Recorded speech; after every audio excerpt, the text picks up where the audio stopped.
Okay, in Learning Plan 8, you're going to learn about data collection tools. We're at the point now in our whole continuous improvement process where we're going to start collecting data, which is, essential to solving problems and to getting to root causes of problems like we talked about in Learning Plan number 7. One of the quality gurus that you learned about, I think, back in Learning Plan number 1, his name was Ed Deming. One of the famous quotes that he's known for is he always used the quote, "In God we trust, all others bring data." So anyone in the quality circles, anyone who's been around quality for any length of time whatsoever is familiar with that quote, and I think it's pretty evident really what that means, is that to really solve problems, we're going to solve problems by using numbers, by using data, not making assumptions, not making judgments, not making decisions by gut feel, but by using data and numbers. I think throughout the problem-solving segment of this course, you're going to start to get a feel for what that means. You're going to get a feel for of how that can be powerful in meetings when people are disagreeing and people have different opinions about various solutions and what the problem actually is. By using numbers and by using this data, many times good data can kill a good argument. So with that, in the learning plan, they're going to talk about one of the tools for collecting data is called the Pareto chart. Again, this is another tool that if this becomes your career, if you spend any amount of time at all in the field of quality, you're going to use a Pareto chart over and over and over and over again. In my 20 years in manufacturing, I used the Pareto chart countless amounts of times when dealing and trying to get to solutions to problems. What the Pareto chart does is it basically puts things in order. I think the best example that I can use is when I was working in a former company. We were taking a look at the safety issue at the plant. Up until then, nobody really used any kind of a systematic approach for improving quality, which, by the way, the tools that we're learning in this course can be applied not just to quality, but again, in this case, safety. What we had is we had good records of accidents that occurred at the division that I worked at. And historically, we had probably 5 to 10 years of accident reports on injuries again that occurred at the plant. Again, prior to this, no systematic approach to any kind of improvement was done whatsoever.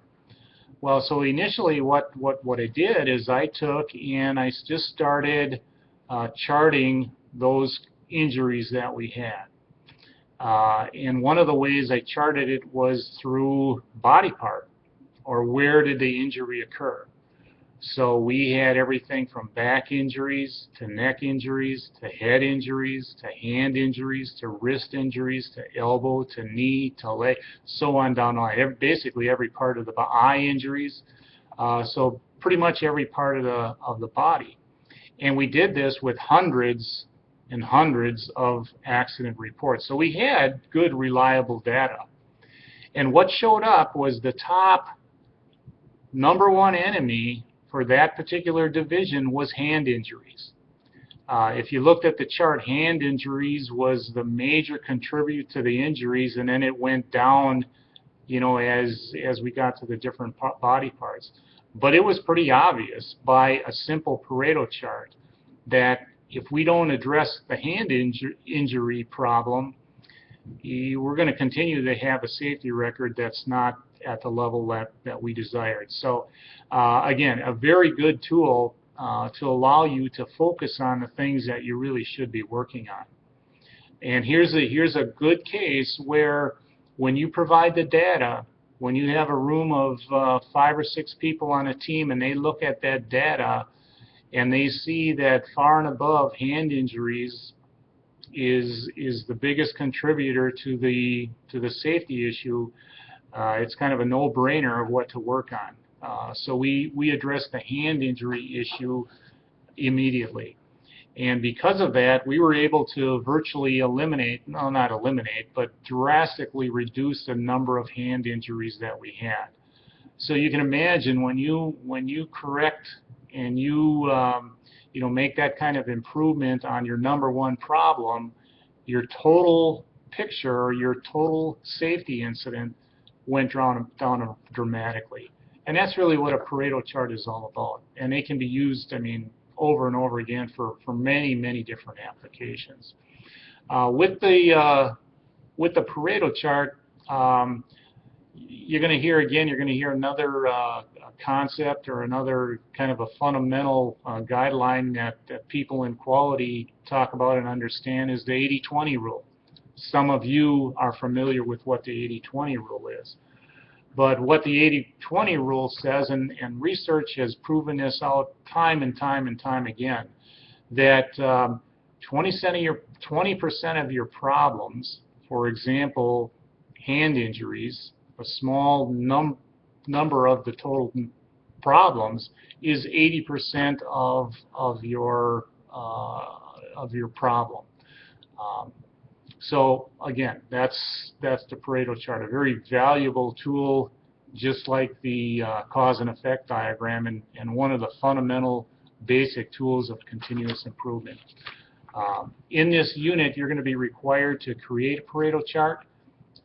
Very simple tool. Some people just do them by hand. Other people, there's all kinds, again, software that's available to do Pareto charts. So you can do nice work on an Excel program. So all kinds of opportunities for Pareto charts. So this is another one of the continuous improvement tools that you should put in your toolbox and become very familiar with how to do and how to construct Pareto charts.